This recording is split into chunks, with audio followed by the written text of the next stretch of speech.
My name is Al the Great. I am lead designer and CEO of Good Steward Apparel. And welcome to Coffee and Collaborations. Yes, my new co-host. Woo-hoo! And I am Kimberly Winborn of Kimberly Winborn LLC. And I am the host of Coffee and Collaborations, which has been running for 2 years since April 2018 is when we started. Coffee and Collaborations podcast is about entrepreneurs. That's where we started. Our home was about entrepreneurs coming together and having the realization and inspiration to know that it's not about competition, but it's about us working together to get to our next level. And so we have had guests on providing information, providing tips, providing resources over this past 2 years that have been able to help so many people that I've gotten from the feedback. And so we're plummeting forward and continuing to do new and hopefully you think amazing things around collaboration. And one of the things that we all know is this is a time that we are in a new situation, something we've never experienced before, COVID-19. And so today we have a special guest who is going to help us in a different lens than normal. We have Miss Angela Highsmith Armstrong, and she's going to tell us about herself. We're going to talk about this new information that we got as parents, that our children will not be going back to school for this school year. Here in North Carolina and a lot of other states, we've gotten the information that they're going to be right with us. And so we wanted to call on some experts who have been homeschooling their children to give us some tips, those of us who drop our kids off at school, to give us some tips as to how to do this and be successful. Even the anxiety, all the things that we're dealing with. And so, Angela, can you tell us about who you are and why you even started homeschooling your kids? And then we'll move forward. Hello. Thank you for having me on the show. My name is Angela Highsmith Armstrong, as you have stated, and better known as Angela Yvette. And I always say that I'm a wife and a mom first because that's my first ministry. But then I'm also an author, a speaker, as well as a publisher, coach, and mentor, home educator, and we also have a trucking company. What made me start homeschooling is the fact that we had dealt with so many different schoolings for my oldest son. We have been in private school, charter school, public school, and we thought that we were going to be moving to a different county where I didn't have any idea of what the schools was about. And after praying, God was releasing to me homeschooling, something I never heard of before. So I began to research it out, and I thought, like I said, we was going to move, but we ended up moving 5 miles away from where we were living into another home. And so I put my son back in public school. But what ended up happening was I seemed to be teaching him every day when he was coming home. I was wondering why. And it was because his teacher was allowing him to bring his classwork home. And so we was doing classwork and homework every night. So I'm like, I'm teaching you every day. And then we still was in prayer about it. And again, like you all was voluntold. I was voluntold by God. Y'all was voluntold by the government. But at the end of the day, we all was voluntold to homeschool. And it just became a snow day one day. And I looked at my son and said, this is your first day of school. Welcome. So y'all, let's pause really quickly here. Because I hear a TV or something in the background. I don't know where it's coming from. Does somebody have a TV that's playing or music or anything? Not here. Do y'all hear anything? No. I hear like some. Angela, do you have a headset? You don't, like where you can plug into the computer? Okay, I might be picking up on some feedback or something. Maybe it won't be in the sound. Okay, I just wanted to pause before we have a whole show, and we can, if nobody else can hear it, it might just be me.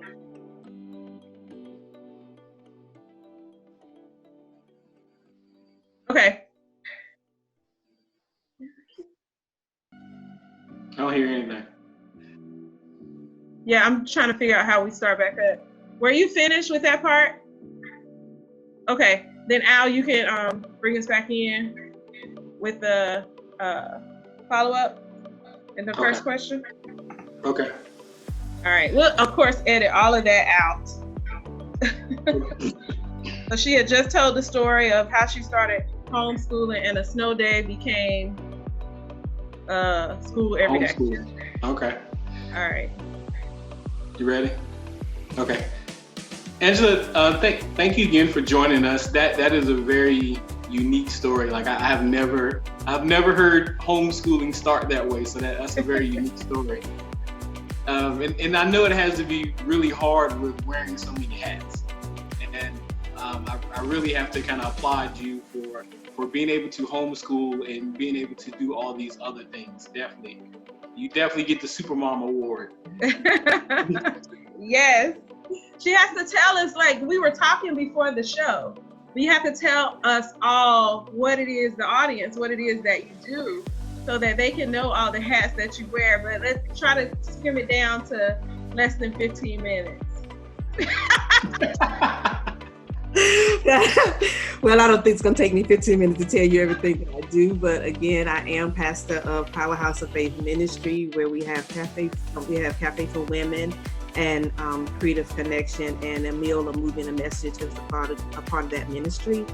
I am the founder and CEO of Angela Vet Global Maximum Success Living, which is my company where I am a vision coach and a life coach, as well as a publisher. And we also do marriage mentoring and so many other different things that I do, as well as home educate. Yeah. So, that is amazing. Yeah, that's definitely amazing. And then don't forget the trucking company. We do have that.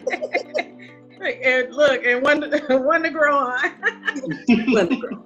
No, and of course, I have some other things that I do as a coach as well, as being a wellness advocate as well. So, yeah. Yeah. So holistic living, and definitely entrepreneurship.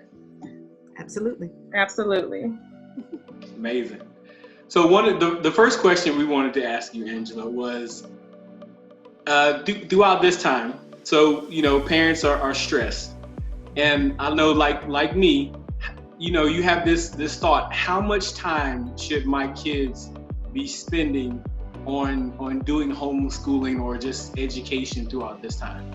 What do you and throughout that time, what are the activities that's all included? Is it reading?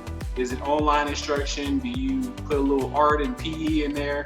Give us an idea of how much time we should be, the kids should be spending in education at home. Well, it actually depends upon the grade. I know for me, when I first started home educating, I thought that it was supposed to be set up, just like your regular school, but in reality, it's not. You can't turn your home into a school. And you also have to take in consideration when they are actually going to a public or private or chartered school, there are other things that take place outside of the academic learning. So when you look at it as an elementary school student, typically, yes, you would add in the reading and the activities and different things, but their day will look like a high school student day, because by the time you get to high school, you're spending about an hour in each subject a lot of the times because of the instruction and then the work. Whereas in elementary, you may not spend as much time because their attention span is less than that of a high schooler. And of course, you have to look at what the instruction is. Right now, those who are still having their children enrolled in a public school or a private school, then they may have some online instruction for some of them, or pamphlets that they have taken home with them to do the work. So I would suggest that you take what the teacher has said is supposed to be done for the week and begin to map it out for the week, making sure that the child will meet the deadlines that the teacher has instructed. But for those of you who are looking at home educating, when I was dealing with my children in elementary, typically we would finish a little bit after, like we might have a little bit more that we're doing after lunch as far as instruction, but then they would go do their independent work, which in your language would be homework. So for me, instruction time for an elementary student, I was finished by lunchtime. By the time they got into middle school or high school, it increases because the lessons are lengthened, and it also depends upon what curriculum you're using.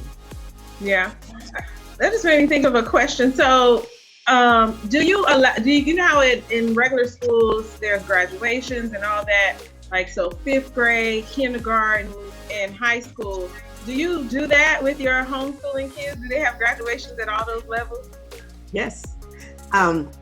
Depending upon whether or not you decide to be in a homeschool support group. If you're in a homeschool support group, most of those groups have what we call end of the year celebration, and we do honor each level from preschool to kindergarten to elementary, going into middle school, into high school.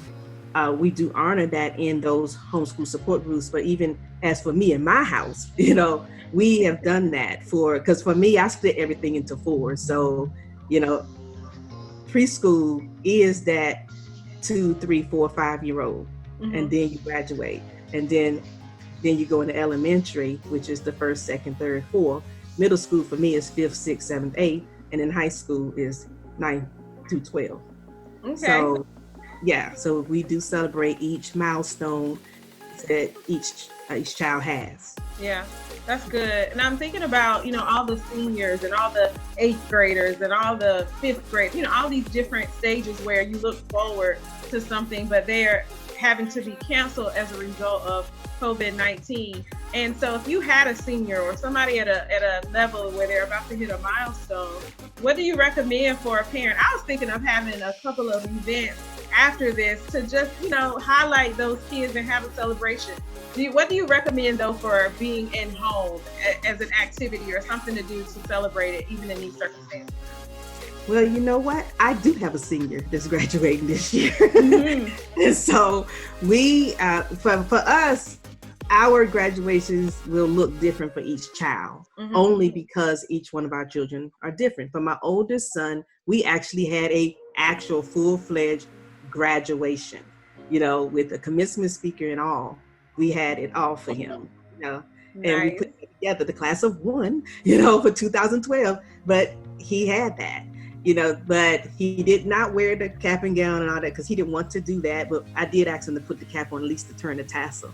With this one, my middle son, he doesn't want a big graduation like that. So we are going to do a celebration for him after all of this is over, and it'll probably look more like a cookout or something fun like he likes to do. So I would suggest that you, because you know your children, whatever it is that your children love to do something to celebrate with them, because again, they have missed prom, they have missed their senior trips or whatever that was being planned. They've missed that, and then they also missing out on the full-fledged graduation. I've seen where some people had planned to do the Zoom and do Zoom parties and do Zoom graduations or drive-by, graduations or whatever. But I think that for the younger ones, find something fun that they can do. And even if you have to just do something small in your front yard and have some people driving by, dropping off gifts to them with,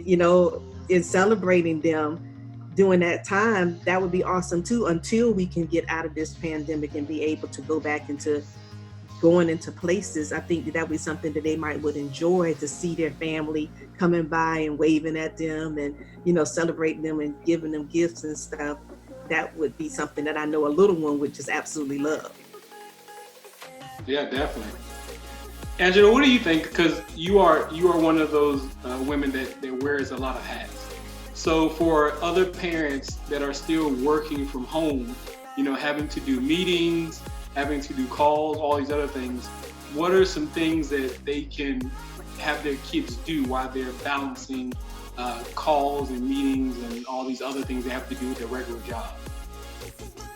Well, again, I still say that's age-based as well, because if you have a little one, then you would have to find some sort of activity for them to do, or you could have your older ones entertain the little ones as well, maybe reading to them or doing some sort of craft or something that child likes to do that will be in a different room from you. If they're older, you can do what I used to love. When my son was in private school, they did this thing called DEAR, drop everything and read. And so I brought that right into my school here, and I would do that and have them read. And like I said, I tell them, I don't care if it's the Bible, you're going to read, and you're going to read for this amount of time, every day. And so you can have them reading, and then you can have them writing on what they read, so that can keep their minds occupied while you're working. Because I do realize that sometimes children didn't even realize how much their mothers and fathers was doing until now that they see them at home doing that work, and so now they get to see how much work their parents have to do. And so you have to begin to show that to them and be able to give them the opportunity to work while you're working. That's good. I think about, because, I'm here with my daughter, and I was speaking with you about this before, just the online instruction. I feel a little guilty, about her being online so long. And so it was really helpful for me to hear that it doesn't have to be all day, and, to take some breaks and, all these different things, because, I'm thinking it has to go from 9 o'clock to 3:30 and structured and all of that. And so it really helped me quite a bit to hear that. And I think it's going to be beneficial in the long run through this transition. And so when a lot of parents, we didn't, when we found out, it was like, oh my God, And so what are some of the benefits for parents to kind of think about, and just from your lens, and maybe help change somebody's perspective during this time? What is something that's a benefit that you found as a result of having your children there with you that we may be able to find during this time? Well, I'm going to say that for some parents, it may be a big eye opener that, hey, the teacher wasn't wrong. Like, we just got to be able to put that out there. Hey, the teacher wasn't wrong. This one is doing this or that. But one thing that's for sure is you get the opportunity to train your child and to show your child some things that you may get to see as a result of you educating them. And then you also can be able to do things like I have advised other parents to do, is teach your children how to study. Because if you teach your children how to study, they can do well in anything. And a lot of children don't know how to study. I'm pretty sure, like myself, you had to study when you were in college and stuff, and they may not be teaching that skill. So you get an opportunity to see exactly where your child is, not based on the teacher's point of view, because now you're the teacher. So you get to see what they're doing and how they're struggling. You get to see how well they're organized or not so organized, how much work they're really getting done, and whether or not they're meeting those deadlines. Because I know that there are some teachers, because this is new for the teachers too, and so we have to be sensitive to that. So some of the teachers may be communicating with the student via whatever platform that they're using, and they're thinking that the parent is looking at that stuff too. And the parent may be saying, I want you to work independently. And so they may learn that, hey, their child didn't turn in something, or they didn't do this or that. And so you get the opportunity to see how responsible your children are. You get to see how well they're doing in certain subjects. You get to see even the things that your children were coming home and telling you about. And you might have not got to see the full picture, but now you've seen the lessons as well as the assignments, because you are now the teacher. You get to see that, and you get to be able to say, okay, let me help you with that. Then also you get to see where you may not understand certain things, because I do know with some of the things that they do today is way different than what I do, and even what I've done when I was in school myself, because I remember my school time, but also me schooling my children. Our curriculums look different than what your typical public school uses, because we get to choose our own curriculum as home educators, just like private school chooses their own curriculum. But when you're a charter school or a public school, you are stuck with the curriculum of choice that they choose. And so you may, you'll get to see some of the struggles they may be having is actually some struggles you're having because you can't do it either. And so, you might be like, yeah, I see this and I don't understand why they have to do all this right here when once upon a time I could just do it like this. Because I looked at the vision and I thought to myself, really? Is that how it sounds like you talking about that new math. That new math is something. But I was like, why are we doing this? All them cubes and stuff. I get it only because I've seen it with my niece. Mm-hmm. And so I kind of looked at it a little bit from my sister to kind of guide my niece when she was younger. And I can understand even looking at some of the math problems that's been put before me during this pandemic. And I understand maybe the purpose of why they're doing what they're doing, but I still say, can you go back to doing it the old school way? I still don't get it. It aggravates me. But now we have empathy though. Like now you can have some empathy. Like, oh son, oh daughter, I get it now. Yeah. And you also get a chance to listen and hear from your child more. Because when you think about it, when you come home from work, or even if you're working from home and you've been working all those hours and they come in from school, you a lot of times are preparing the meal for dinner and getting them to sit down and do the homework. So you may not get that quality time to talk with them and to see where they really are and what they're really thinking. But now you get to see that, and you get to see, how they might be missing their friends, but then you also get to see if friends are lacking in their life and they may have had some issues with that, and you get a chance to talk with them and bond with them a little bit more and let them see how much you really do care about their education, but also their emotional and mental well-being. That's good. Yeah. That's good. So I think this and I did see that meme. You said that maybe the teacher was right. I saw a meme about that the other day. that was pretty funny. And I'm sure a lot of parents are coming to that realization that, that teacher wasn't lying about everything. You may have a bad kid. But the thing about it is, what I have learned, because I have all boys, wow. and I do know that, and they're spaced out. In fact, in age, they spaced out. I have a 25-year-old, a 17-year-old, and a 12-year-old. So imagine even when they were younger, how that looked to have a baby and then an elementary student and a high schooler. Just it's different. Wow. And so when I think about that, I was thinking about when I first started schooling my second child, because we started from the beginning with him, whereas with my first one, we started from 5th grade. So that's a difference. And so you have the impression of this child has to sit at the desk, this child has to do this work. And in reality, boys love to move. And they can't move in a public or private school setting as much as they can in a homeschool setting. And what I learned about my son was, I was thinking, okay, you're not getting anything because you're moving around. But he was retaining so much, rolling that truck around and rolling that car around. Even though I'm talking and I'm teaching, he was retaining it all because he learned that way. That's just how it was. So you get to see how your child actually learned. Wow. And then you get the chance to say, okay, I understand in school, you're gonna have to sit at this desk. So you're gonna have to learn how to sit at this desk and pace yourself. But they're not always sitting at a desk either, because I'm pretty sure in elementary schools, they gotta be still doing in the younger grades, the centers or the different, where they can move from space to space. Yeah. So, that's the thing.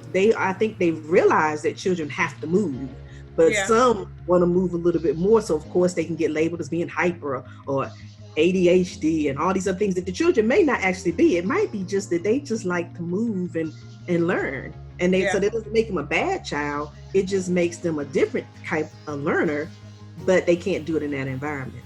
So you have to be able to talk to them about that. That's good. Definitely. So for the parents that, you have a lot of parents who are entrepreneurs, who wear multiple hats like you, and you kind of talked about this, expanded on this question a little bit, but those parents that don't typically work a 9 to 5, how do they balance during this time with, being an entrepreneur and also trying to educate their child? Well, I had to say prioritize. Prioritize what you're doing, because if it's your business, you get to schedule your meetings accordingly. So you have to prioritize the fact that I have to make sure that my children are educated, but then I also have to make sure over here that my business is taken care of. And so you may have to begin to map out your week according to what it is that you have to get done, and have the conversation with your children. It is so good to show them entrepreneurship. See, for me, I don't tell my children about entrepreneurship. I show them entrepreneurship. I show them what it looks like by doing. And yes, sometimes I do hear that you're in front of the computer a whole lot, or they call this the studio, it's my office. You're in the studio so much, and you always doing a Zoom meeting, something. But at the end of the day, it's like, okay, I know I need to schedule time to spend with them, and then time to spend with my business. And so you're going to have to learn how to map that out, and especially for the ones who are doing online learning right now. Yeah. Because there's set times that those teachers are saying that they're going to be having actual time with the students, where they're coming on whatever platform they're using, Google Classroom, Zoom, or whatever. There's a set day and time for that. So you're going to have to make sure that your child is able to be online with their teacher when they are live with them. But then other than that, you also have to make sure that you schedule the time where your child will be online. Like Kimberly was saying, she's feeling guilty because her daughter was, online so much, that you can split it up. And you have to understand that if the teacher is not saying, or if they're with them, and they are going on their own to look at stuff, then you get to schedule that at certain times. So if you got a 10 o'clock major meeting, then you may have to give her something else to do while you're doing your meeting. Right. So that's the kind of things you have to learn how to do, is kind of, know how to map it out and know how to work it such that your business doesn't suffer, nor does their education. That's and right. sometimes you can include them, because it's your business. Include them. How about hire them? I like that. That's good. That's a great, my financial lens, her tax write-off or tax benefit. You can call me if you want more information. So this has been great tips, great information. We absolutely appreciate you for joining us on the podcast. I know for me, like every time I talk to you, and then we had another guest the other day that we were able to talk to get some tips, I'm sitting here like just soaking it all up for myself. And I'm hoping that people who are hearing this are feeling the same way and feeling a bit better, about this whole transition. Because as parents, we already feel a great responsibility. Some people feel guilt taking their kids to school and then, not really getting to spend the time with them that they like. Now we have them and we feel guilt about having, we just always feel guilty. And so just having resources and people to help us to release some of that is always really good. Now, Al, you want to say anything to Angela before we close out? Well, Angela, thank you again for coming on and joining us and giving us all those amazing tips. Yes. And, sharing your experience. And hopefully, this conversation, it was able to, be able to decrease some of the anxiety for some of these parents and be able to reach out and find some resources and just help these parents throughout this difficult time. How can parents get in touch with you if they have more questions? Well, they can email me at Dear Angela Yvette. That's Dear Angela Yvette, and Yvette is YVETTE at gmail.com. So Dear Angela Yvette at gmail.com. Also, if they're on Facebook, if they want to be a part of my group, it's called Moms Who Lead. They can request to join that group, and they will get weekly midweek power, where I come on and talk to the moms every single week on Wednesdays at 12 noonish. And I do say noonish. So if they want to join that group, they can. And so, so they can feel free to reach out via email or participate in the group and get the benefits for being in the group. Awesome. Well, thank you so much. And we want to thank you all for joining us once again on another episode of Coffee and Collaborations. I'm excited. I have this great co-host now. So I'm giddy every week for the past few weeks that we've been recording. And then I also get to be with a great guest who I admire and adore as a friend, but also as a mom and as a leader in our community and a source of information that gave us some amazing tips tonight. So thank you again, Angela. Thank you, Al. You guys got to go and check us out at coffeeandcollaborations.com. So you find out more information, look at previous episodes, and then also you can go to see us on Facebook, find us on Twitter, check us out on Instagram, and follow us. Let us know who we need to talk to. Who do we need to interview? Who do you know out here that's doing some amazing things? You can email us at info@coffeeandcollaborations.com. And last but not least, Coffee and Collaborations has expanded to be a media company, and we will be launching our first television show, premiering Thursday night. Well, we just premiered it last Thursday night. So you have to go back and catch us on Facebook Live at Love and Flow TV to watch that. So that again aired on April the 30th. And so go to Facebook Live to check that out. And it'll also be at Coffee and Collaborations Media on YouTube. So make sure to follow Love and Flow TV, our first television show under Coffee and Collaborations Media. Thank you so much for joining us and for joining us every week. Share us with a friend. Al, did you have anything to say? I hate to leave. You had something to say. I'm always like, he's down there. No, again, I'm happy to be here as a co-host. I am Al the Great. Thank you guys for joining us, and we will see you on the next episode of Coffee and Collaborations. All right, guys. Now, you don't have to have the coffee, but you got to have the collaboration. That is essential. So go out here and shine, and remember, your win is in collaboration. Have a great rest of your week. Bye.